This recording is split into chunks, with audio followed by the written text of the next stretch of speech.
Assalamu alaikum wa rahmatullahi wa barakatuh. Que la paz y las bendiciones de Allah sean con todos ustedes. Bienvenidos una vez más a nuestro programa 20 técnicas del profeta Muhammad sallallahu alaihi wasallam para la educación. Este programa en el que intentamos explicar todas las formas en el cual el profeta sallallahu alaihi wasallam daba el mensaje. No tanto el contenido, sino la forma en la cual el profeta sallallahu alaihi wasallam daba el mensaje para llamar la atención del oyente, para que todo lo que fuera a decir el profeta Muhammad sallallahu alaihi wasallam fuera correctamente comprendido.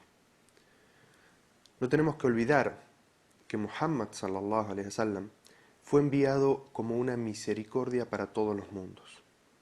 Allah Azza wa Jal lo describe en el Sagrado Corán al profeta Muhammad sallallahu alaihi wasallam y dice: no te hemos enviado sino como una misericordia para todos los seres.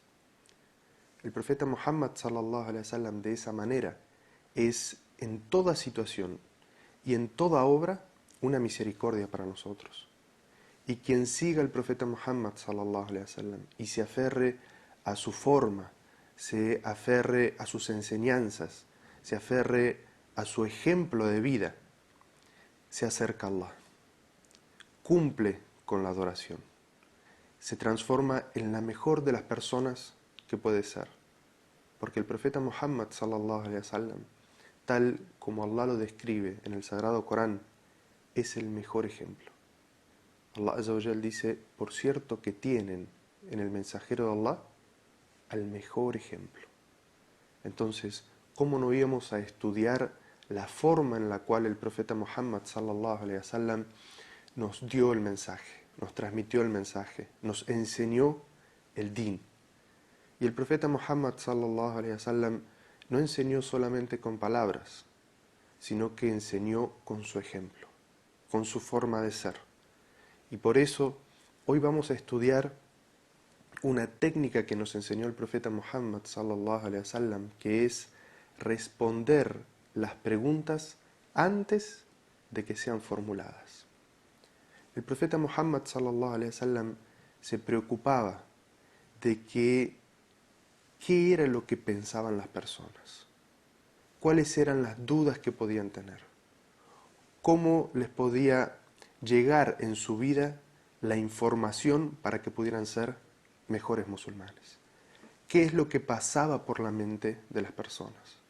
Tal como decimos hoy en nuestro lenguaje local, el profeta sallallahu alaihi wasallam se ponía en los zapatos de la gente. ¿Cómo es que ellos iban a vivir su vida? Y por eso Aisha radallahu anha en un hadiz auténtico dice: cada vez que el profeta sallallahu alaihi wasallam le era puesto a elegir entre dos situaciones, el profeta siempre elegía la más sencilla, siempre que eso evidentemente no implicara cometer un pecado. Así era nuestro profeta Muhammad sallallahu alaihi wasallam, clemente con su umma, con sus seguidores, y siempre trataba de hacerle las cosas fáciles, no complicárselas. Y siguiendo esta línea, el profeta sallallahu alaihi wasallam se preocupaba en qué iba pensando la gente, qué podía llegar a suceder dentro de su mente, y respondía a esas preguntas antes incluso de que fueran hechas. Y en la aplicación nuestra del día a día, como musulmanes aquí en Occidente, muchas veces nos podemos preguntar, cuando estamos educando a un niño o cuando estamos educando a un nuevo musulmán, ¿qué es lo que está pasando por su mente? ¿Cuáles son las dudas que puede tener para poder aclarárselas antes incluso de que esta persona pueda llegar a formularnos la pregunta? Un ejemplo de esto, con respecto a lo que son los niños y los nuevos musulmanes, lo encontramos en aquellos versículos del Sagrado Corán, sobre todo aquellos versículos que fueron revelados en la Meca, que hablan muy duramente contra los incrédulos. Y estos versículos que dicen que los incrédulos estarán por toda la eternidad en el fuego del infierno, sufriendo un castigo doloroso. Los podemos leer en el Sagrado Corán.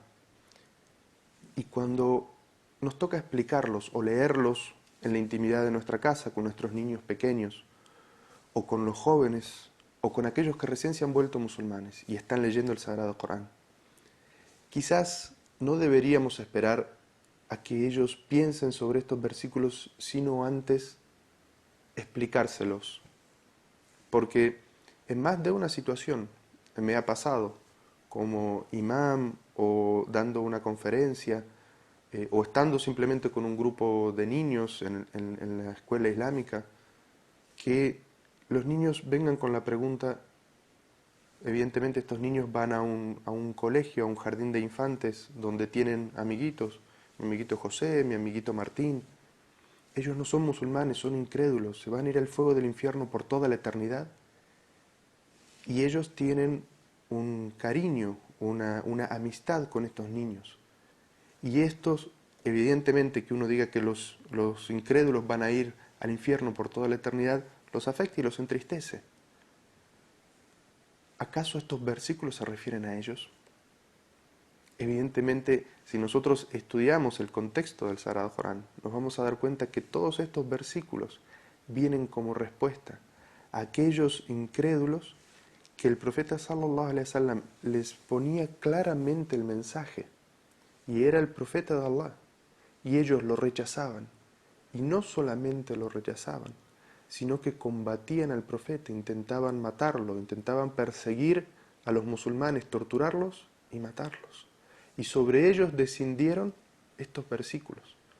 Entonces, cuando los niños, los jóvenes, los nuevos musulmanes, cuando hacen su shahada inmediatamente, y algunas personas le dicen que todos sus familiares, los que no son musulmanes y los que murieron antes de que esta persona diera su shahada, están todos en el infierno por toda la eternidad sufriendo un castigo.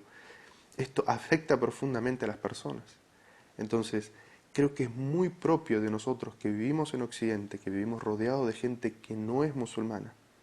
Expliquemos a nuestros niños y expliquemos a los jóvenes sobre quiénes fueron descendidos estos versículos, para que de esa manera no haya un rechazo a lo que implican estos versículos, porque están relacionados con gente con los que uno siente cariño y apego. Entonces, antes de que se llegue a formular este rechazo en la mente de un niño o en la mente de un nuevo musulmán, es que nosotros deberíamos hacer estas aclaraciones antes incluso de que lleguen a formularse. Ejemplo de esto lo encontramos en la sunna del profeta Muhammad sallallahu alaihi wasallam, cuando en un hadiz auténtico narrado por Abu Huraira radhiallahu anhu, narra que el mensajero de Allah sallallahu alaihi wasallam dijo: la gente se hará preguntas y se hará preguntas hasta que alguien diga: Allah creó el universo, pero ¿quién creó a Allah? Quien se enfrente a esto que diga: amantu billah, creo en Allah. Y en otro hadiz similar, el profeta sallallahu alaihi wasallam dijo: el demonio tratará de seducir a algunos de ustedes y les dirá: ¿quién creó tal y tal cosa?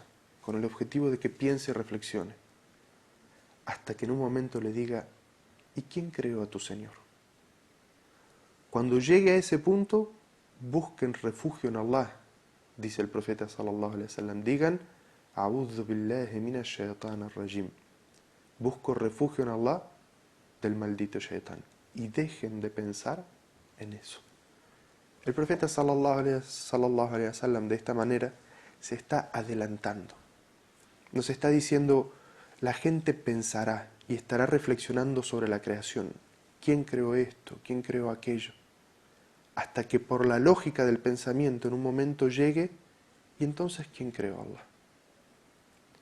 Y según la otra narración, es el shaitán el que llevará a la persona por esa línea de pensamiento. ¿Quién creó esto? ¿Quién creó esto? ¿Quién creó esto? Hasta que le haga llegar a la duda de, ¿y entonces quién creó a tu Señor? Y esto evidentemente se contradice con el Tawhid. Una persona que tiene su Tawhid, su monoteísmo claro y evidente, sabe de los nombres y atributos de Allah, que Él es el Eterno, Él es el Creador. Él está por encima de las cosas, está antes del tiempo, es el primero.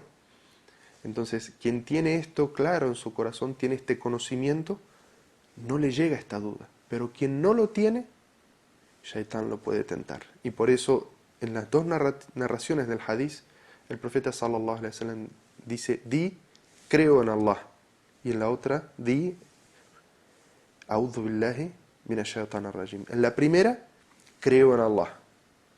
Es decir, conozco sus nombres y atributos, y aunque no tenga un conocimiento completo, yo creo que Él es el Creador. Y en la segunda, ya se diferencia que quien está llevando por ese pensamiento es un pensamiento de fitna, de sedición, que es propio de Shaitán, y por eso pedir refugio en Allah de ese pensamiento, diciendo A'udhu billahi minash shaitanir rajim, me refugio en Allah del maldito Shaitán, y dejar ese pensamiento, porque ese pensamiento nos lleva por un mal camino. ¿Cuál es la respuesta que el profeta sallallahu alaihi wasallam nos está diciendo? Antes de que llegue ese pensamiento, prepárate conociendo a Allah, estudiando a Allah, conociendo tu monoteísmo, estudiando los bellos nombres y los hermosos atributos de Allah Azza wa Jal, para que cuando llegue ese momento, un momento en el que Shaitán pueda llevarte por el camino de la duda, tú digas, amantu billah, yo conozco a mi Señor y estas preguntas no me van a causar sedición. Entonces, de esta manera el profeta sallallahu alaihi wasallam nos está enseñando esta técnica, que es responder las preguntas antes de que sean hechas y formuladas. Quiere Allah Azza wa Jal concedernos comprender la sunna del profeta Muhammad sallallahu alaihi wasallam, poder transmitir su conocimiento y utilizar las técnicas que el profeta sallallahu alaihi wasallam nos enseñó en estos hadices, para que de esta manera nuestra religión esté más fuerte, nuestro din, nuestro imán esté más fuerte, y también de esa manera poder transmitir mejor el mensaje del profeta Muhammad sallallahu alaihi wasallam, porque qué mejor manera que la que él nos enseñó con su ejemplo. Los invito entonces a que nos sigan acompañando en otro programa de esta serie 20 técnicas del profeta Muhammad sallallahu alaihi wasallam para la educación. Wassalamu alaikum wa rahmatullahi wa barakatuh.